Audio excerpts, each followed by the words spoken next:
No Parresia desta semana, nós gostaríamos de tratar do tema polêmico do desarmamento. Pois bem, vocês se lembram que o nosso país viveu um período intenso de debate alguns anos atrás, quando tivemos um plebiscito a respeito do desarmamento. Agora, mais uma vez, esse debate vem à tona por ocasião do terrível massacre que houve numa escola de Realengo, no Rio de Janeiro.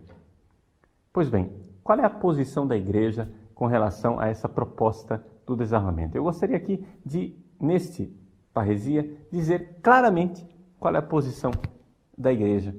E eu digo desde o início. A Igreja, ela não é pacifista, mas ela é pacífica.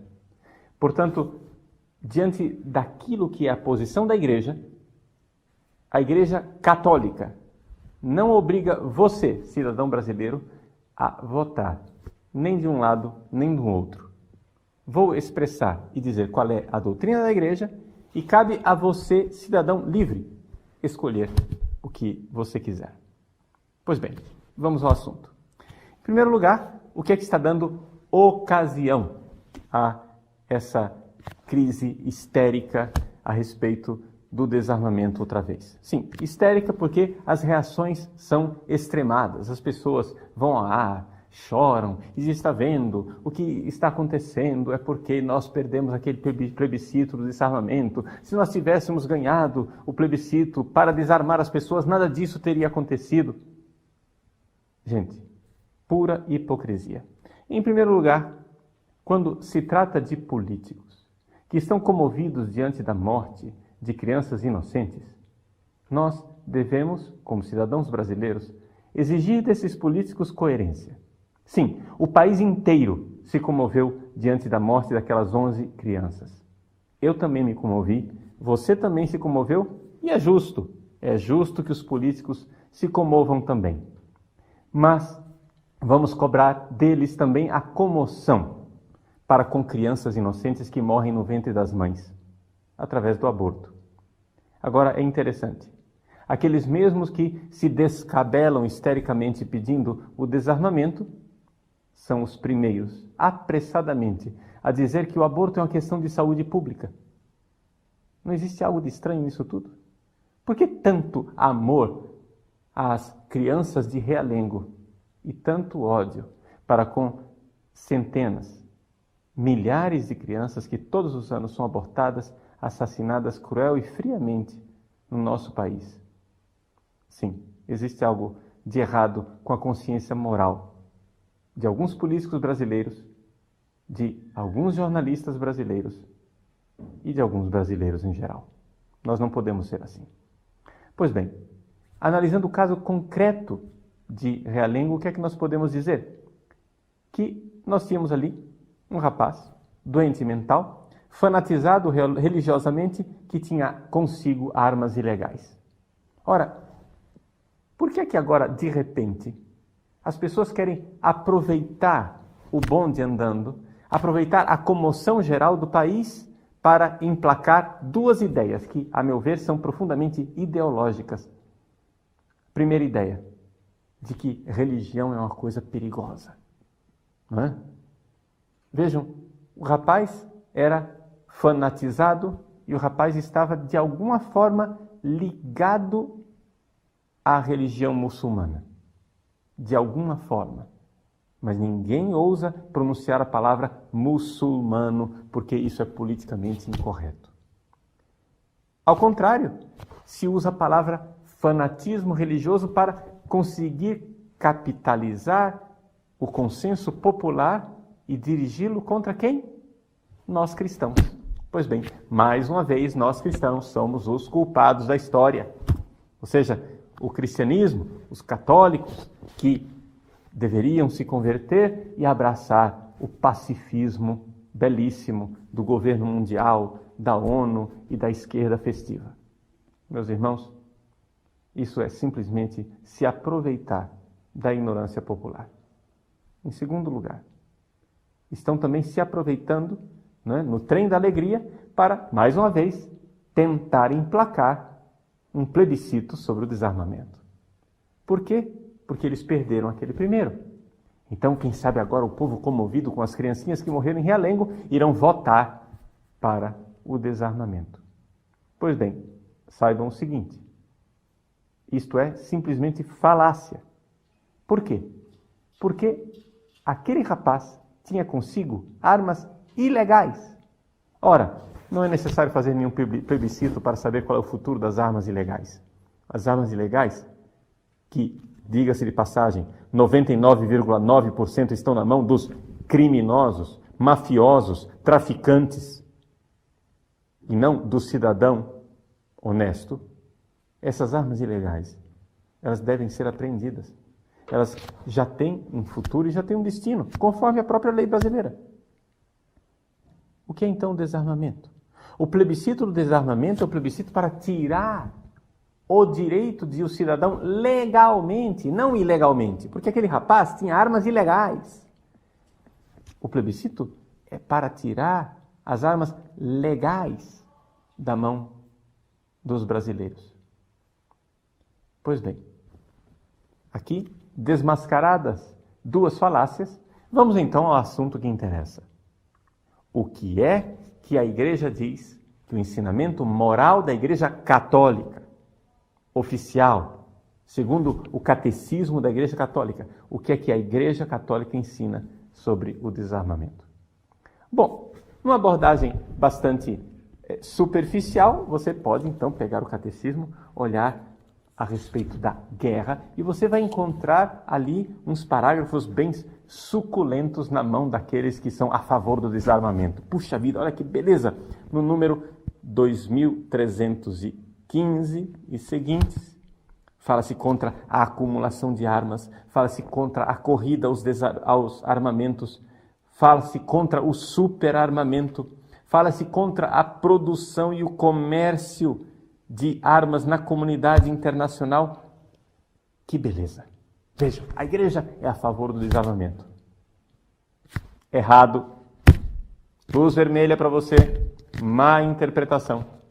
Por quê? Porque você precisa de um contexto, meu irmão. Esses parágrafos que estão aqui estão falando de um outro tipo de desarmamento. Nós, aqui no Brasil, estamos debatendo o desarmamento do cidadão. Aqui, o catecismo está falando de um contexto bem específico chamado corrida armamentista no cenário internacional. Portanto, ele está falando de países, de nações que, uma vez que essas nações entram numa conferência de paz, elas podem, sim, e devem pensar o que fazer para diminuir esta corrida armamentista. A igreja é a favor que nós procuremos uma solução para diminuir, principalmente essas armas tão letais, que são armas de destruição de massa. Isso deve ser feito. As nações devem fazer algo, sim. Mas veja, mais uma vez, é necessário dizer, a igreja não é a favor do desarmamento de uma das partes. É a favor do desarmamento de todas as partes. Porque também essas famosas conferências de paz e esses tratados de desarmamento muitas vezes são puro engodo. Ou seja, é simplesmente uma cena política em que os políticos se reúnem para se livrar de lixo. Ou seja, armamentos que já são obsoletos e que não farão falta para nenhuma das duas partes. Mas as verdadeiras armas ninguém está disposto a renunciar. E é evidente que, se existe um lado mais armado do que o outro, aqui nós estamos diante de uma guerra fria. Não se disparou ainda o primeiro tiro, mas existe essa tensão de guerra. É contra isto que a igreja gostaria de falar. Mas outra coisa é o desarmamento do cidadão. O desarmamento do cidadão não está neste capítulo do catecismo sobre a guerra, porque o cidadão não faz guerra. Quem faz guerra são nações, quem faz guerra são estados. O cidadão, eu preciso ler o catecismo quando se fala do não matarás. Então, vamos lá no início. né, no capítulo em que se diz que nós não devemos matar. O respeito à vida humana. Trata-se, portanto, do número 2259 e seguintes. É claro, é evidente que a Igreja é contra a violência, é contra o homicídio, é evidente que a Igreja é contra a injustiça.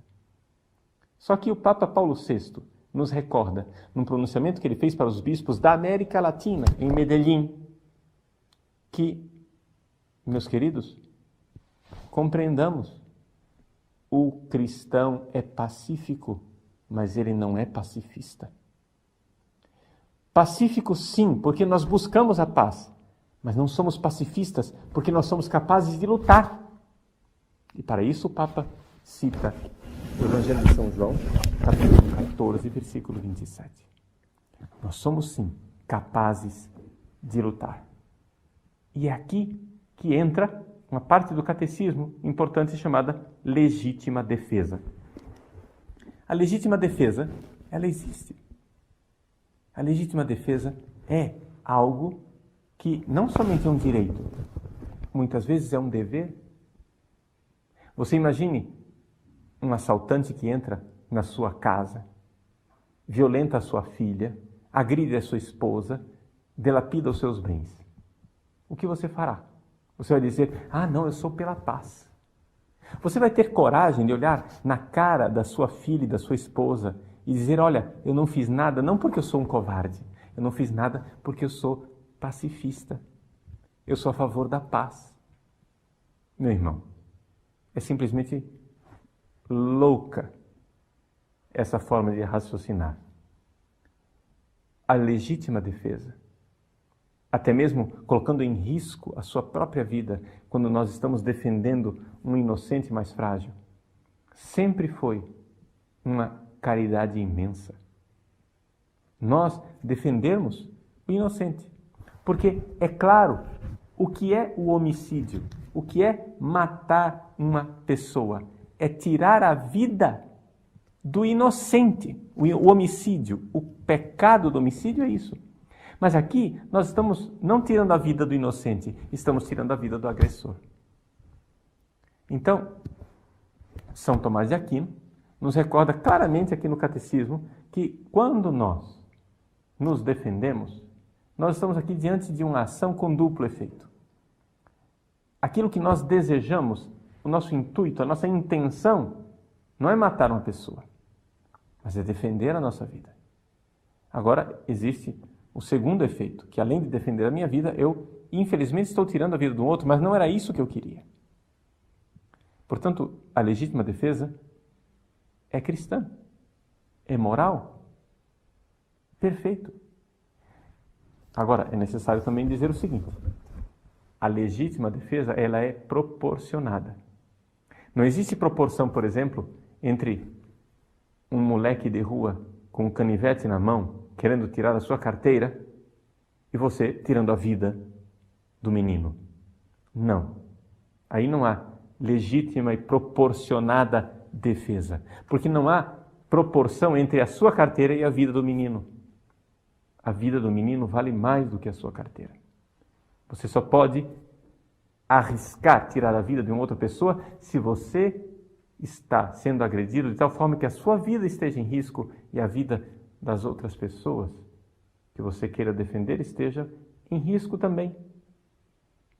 Bom, dito isso, dito o que é a doutrina da Igreja a respeito da legítima defesa, claramente esclarecido que a Igreja não é pacifista, mas ela é pacífica, o que nós podemos dizer a respeito da campanha de desarmamento no Brasil? Bom, a primeira coisa, se nós queremos uma resposta, nós vamos ter que esclarecer a pergunta. E qual é a pergunta que está sendo feita? Qual é a pergunta que foi feita naquele plebiscito? A pergunta que foi feita no plebiscito é a seguinte, e preste atenção, porque a pergunta é importante. Nas mãos de quem estarão as armas que irão nos defender dos criminosos? Somente nas mãos das forças constituídas como a polícia, o exército ou os corpos de segurança privada? Ou o cidadão comum pode ter também armas em casa? Esta é a pergunta. Só que essa pergunta, que é legítima, ela às vezes ela é transformada, transmutada numa pergunta capciosa. E a pergunta capciosa é essa: mas você é a favor das armas? Você é a favor da violência? Você é a favor de matar as pessoas? Ora, você é cristão, você não pode ser a favor da violência, das armas e da guerra e do ódio, porque Jesus é a favor da vida. Deus é a favor da paz. Você não pode ser assim. Jesus deu a vida. Jesus pôs a sua vida à disposição para que tirassem a sua vida, contanto que ele não fizesse algo de violento. Outra vez, falácia, errado. Jesus deu a sua vida. A pergunta é a seguinte: você tem todo o direito de dar sua vida, meu irmão? Se você tem uma objeção de consciência, uma pessoa vem te matar e você não quer se defender, você tem todo o direito de não usar do seu direito de legítima defesa. Mas e quando a vida é dos outros? Quando a vida é da sua esposa, da sua filha, das pessoas que você ama, você não tem o direito de ser covarde. Você não tem o direito de não se defender. Portanto, aqui, antes de nós debatermos e darmos resposta à legítima pergunta sobre o desarmamento, uma coisa tem que ficar bem clara: nós cristãos não somos pacifistas. Nós cristãos somos pacíficos. Ou seja, diz Paulo VI, pacífico é aquele que deseja e promove a paz, mas também é capaz de lutar. Também é capaz de fazer alguma coisa quando a injustiça se instaura. Então, é importante nós termos isso bem claro para dar resposta à nossa legítima pergunta. E a legítima pergunta acontece no mundo real e concreto. No nosso mundo real e concreto, o que é que nós temos? Nós temos 50 mil assassinatos por ano no nosso país. Vejam, gente, nós que somos tão pacifistas, temos que compreender isso. 50 mil pessoas, ou seja, mais concretamente, 2 guerras do Iraque acontecem por ano no nosso país. Ou seja, por semestre acontece uma guerra do Iraque no Brasil, e, no entanto, isso não está nas manchetes dos nossos telejornais e dos nossos jornais. Existe algo muito, muito errado com a sociedade brasileira. Nós temos, sim, infelizmente, um crime organizadíssimo no nosso país. Existe, sim, muita violência no nosso país. E existem pessoas muito más, pessoas com o coração empedernido, coração encardido pelo pecado e pela maldade, que são capazes de tirar a vida dos inocentes. Essas pessoas, elas existem.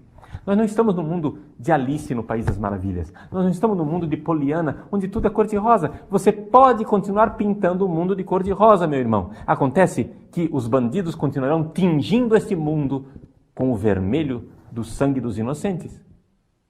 Então, a pergunta não é se eu sou a favor da paz. É claro que eu sou a favor da paz. Ora, não seja ridículo. A pergunta é: diante das agressões injustas e desta sociedade que gera máquinas mortíferas do crime organizado, quem é que vai nos defender? Somente a polícia, o exército e os seguranças que estão cadastrados? Ou o cidadão comum pode ter armas em casa? Agora, resposta: a decisão é sua. A igreja não tem uma doutrina sobre isso. Isso é um problema prático. Está entendendo? Isso é simplesmente um problema prático. Prática, o que é que você acha que funciona mais? Que as coisas estejam na mão de quem é profissional ou o cidadão legitimamente treinado, porque foi lá e fez um curso, aprendeu a disparar armas, legitimamente cadastrado, que tem um porte de armas legal, esse cidadão pode ou não pode ter armas na sua casa? Essa é a pergunta que está atrás do desarmamento. Aí, as duas posições são legítimas, as duas posições são católicas. Aí você vai dizer, mas padre, eu ouvi bispos, padres, pessoas invocando a autoridade da igreja com relação ao desarmamento, dizendo que nenhum católico podia votar contra o desarmamento, que era dever do católico votar a favor do desarmamento. Meu querido, isto simplesmente não é doutrina da igreja. Isso chama-se abuso de autoridade. Ou seja, se um bispo ou um padre quer usar a sua autoridade de bispo, a sua autoridade de padre, para fazer você votar numa direção, nesse caso, nesse assunto, ele está abusando do seu poder. Porque nesse caso e nesse assunto, as duas posições são moralmente aceitáveis. Você vai usar a sua inteligência e vai decidir. Vai decidir para ver se, quem sabe, nós precisamos das forças públicas somente e que é terrível colocar armas nas mãos dos civis. Ou você é a favor do fato de que civis possam ter armas também. Aqui é importante nós lembrarmos isto. Então, não deixe que pessoas, por mais bem intencionadas que elas sejam, pessoas com uma ideologia pacifista na cabeça, venham agora colocar na sua cabeça de católico um complexo de culpa. Nós católicos não somos pacifistas, nós somos pacíficos. E um pacífico é capaz de lutar também. E, vamos ser bem sinceros, é necessário que alguém lute. Quem deve ter essas armas? Este foi o objeto do plebiscito. Agora, querem mais uma vez desengavetar este plebiscito e fazer com que os brasileiros vão às urnas outra vez para dizer se nós queremos ou não queremos uma campanha de desarmamento. Simplesmente, você é livre para decidir. A igreja tem uma posição. A posição da doutrina da igreja é esta. Nós não devemos fomentar o ódio, não devemos fomentar a violência, devemos procurar a paz. As nações devem se sentar em suas mesas de conferência de paz e lutar pelo desarmamento entre as nações. Mas o cidadão comum, a respeito do que o cidadão comum deve fazer, se ele pode ou não ter armas para se defender dos criminosos, não há pronunciamento papal a este respeito. O Papa nunca disse nada, nenhum concílio jamais disse nada, o catecismo não diz nada, porque isso é simplesmente uma decisão prática, não é uma questão de moralidade. É uma questão de saber que existe o princípio da legítima defesa. Quem irá nos defender? Então, não deixe que as pessoas mudem a pergunta, não é? Porque mudando a pergunta, as coisas ficam completamente distorcidas. A pergunta não é se você é a favor das armas. Eu posso ser perfeitamente contra o fato de eu ter armas. Eu não quero ter armas. Mas eu posso também dizer, porém quero ter o direito de tê-la. Por quê? Porque eu não quero que o bandido pense que eu não tenho armas. Eu quero ter o direito de ter armas. Eu posso ter essa opinião. Não estou dizendo que essa é a única opinião. Estou dizendo que é uma opinião católica possível. Portanto, não vamos nos deixar guiar pelo nariz, não é? Num clericalismo. Eu tenho certeza que o clero, as pessoas ordenadas, saberão o que é a verdadeira doutrina da igreja. A verdadeira doutrina da igreja é a favor da vida, sim, mas não podemos distorcer o magistério para que as pessoas decidam a favor daquilo que é uma decisão pessoal.